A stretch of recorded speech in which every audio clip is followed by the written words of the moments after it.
So good morning, engineering buddies. Here we go again on another day, another set of examples here in plane geometry, circles, and other miscellaneous figures. So let's continue solving this problem. So I believe it is problem number 5 under plane geometry circles. No? So this problem is same as the previous problem. Kung natatandaan nyo to. Yung hinanap natin may chord, then the chord divided the circle into two areas. Then, pinahanap sa atin yung larger segment. This time, same scenario,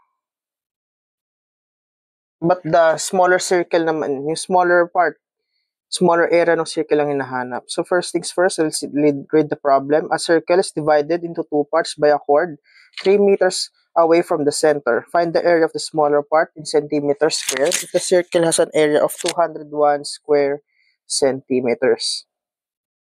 So, first things first, let's draw the circle. So let's say this is the circle here. And then according to the problem, there's a chord dividing the circles into two areas. So let's say dito na lang siya.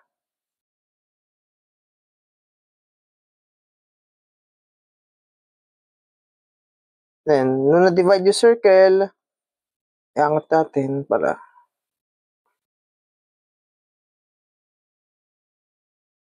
ang sabi pa sa problem, meron tayong center of the circle. So, let's say, dito yung center ng circle natin. Yan. Tapos ito to, part na to,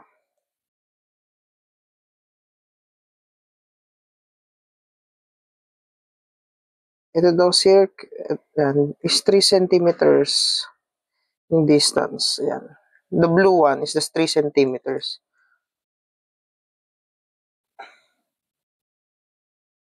Ito ay 3 cm. So, sabihin natin ito, let's say ito area 1 ulit, ito area 2.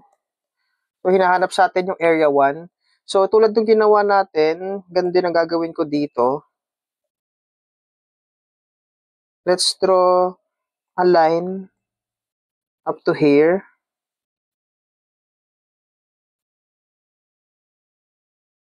And then up to here din. Para makabuo tayo ng triangle. Ang sabi area is 201 square centimeters. Yung total area total is just equal to 201. Alam natin, ang area is pi r squared. So, dyan makakuha tayo ng radius. Kasi kakailanganin natin yung radius later.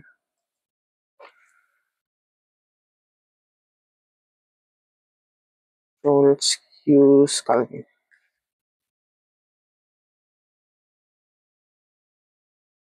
201 over pi.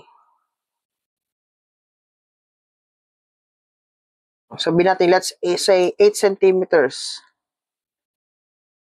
So, ito daw ay 8. Ito din ay 8. Now, di ba, ginawa natin, nag-theta over 2 tayo dito.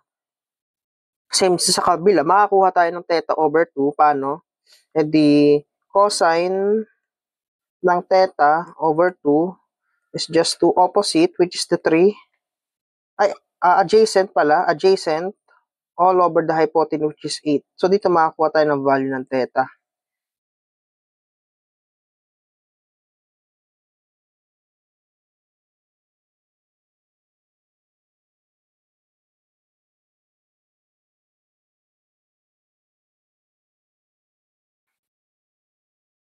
So, 135.95 degrees.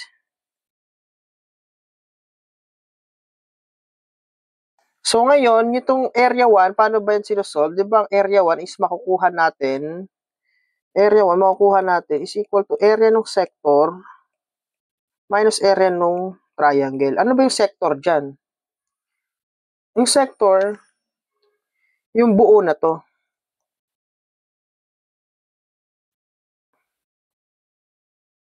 Ito yung sector dyan.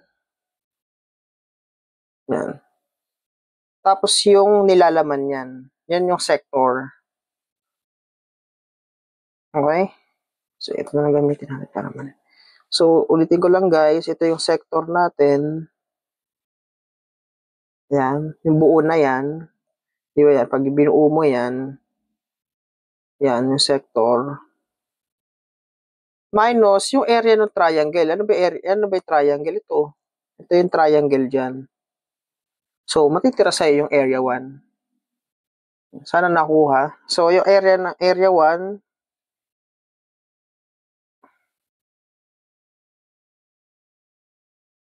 so area 1 is just area ng sector. Ano ba area ng sector? Pi.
Okay, next problem tayo.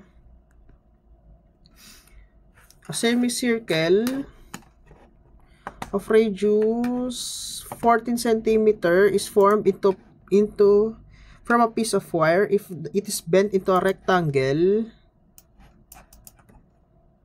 whose length is 1 cm more than its width, find the area of the rectangle. So, first things first, let's draw the semicircle para nahalin tulad natin. So, meron daw tayong semicircle. Ayan. Sabi niya, radius 14. So, sabihin natin ito. Yan, ito the 14. 14. Tapos, binent doon sa rectangle whose length is 1 cm more than its width. So, draw tayo ng rectangle. Yan.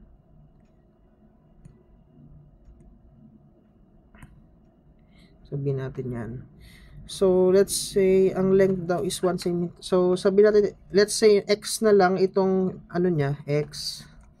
Itong width niya. So, sabi yung length na mas 1, more than 1 ng width. So, x plus 1. So, ganyan. Find the area of the rectangle. So, alam natin kapag ganyan, dapat ang perimeter ng semicircle is just equal to perimeter ng rectangle. Gets? Ano ba yung perimeter ng semicircle? Ang perimeter ng semicircle is half nung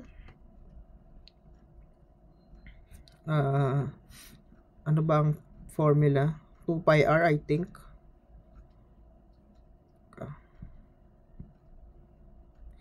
Circle.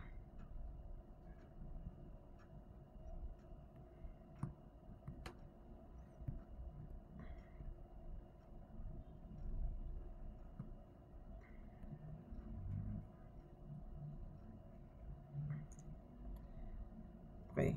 Ang perimeter na ay 2 pi r. Pero since semicircle to, taas pala masyado. Sige, ano yan? Maikli lang naman to. So, paano ulit ang perimeter ng semicircle?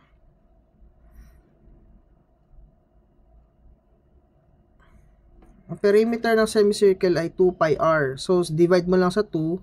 So, magiging pi times yung radius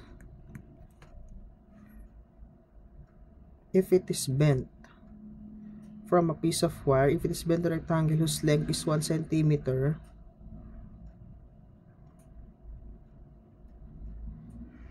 more than its width, find the area of the rectangle. So yan, perimeter dapat ng, since same material, yung semicircle, yung rectangle is nanggaling dun sa semicircle, so kailangan yung perimeter nila is equal. Okay?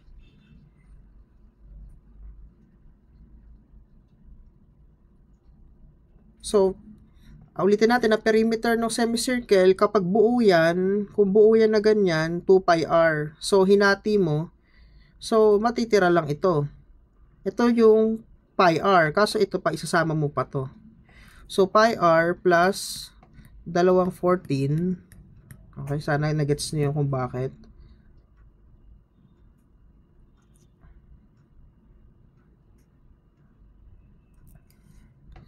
Plus twice ng 14 is equal to 2x plus 2 width. Yan. Diyan pala makakuha na tayo ng value ng x.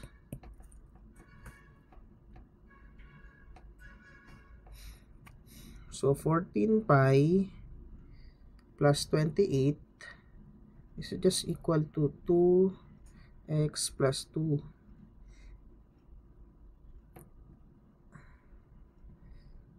X plus 1. So, makakuha tayo ng as 17.5 na lang. 17.5 cm. Ngayon, may value na tayo ng x. Makukuha na natin yung area ng rectangle, which is length times width. Which is yung length niya is x plus 1. So, 18.5 times mo yung width na 17.5. So, area ng rectangle is just equal to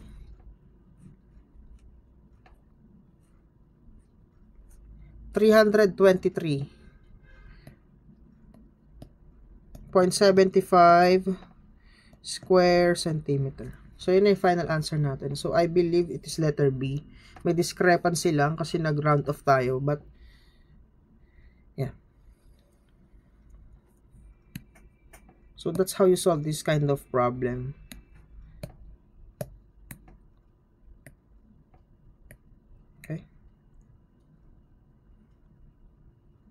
So, for more engineering tutorials, please like and subscribe to my YouTube channel and hit the bell button para updated tayo sa mga future pa nating tutorials. No? So, kindly comment kung may mga questions kayo and may mga additional questions regarding dun sa mga sinasagutan nating problem. So, yeah. That's happy learning and Padayon Engineers.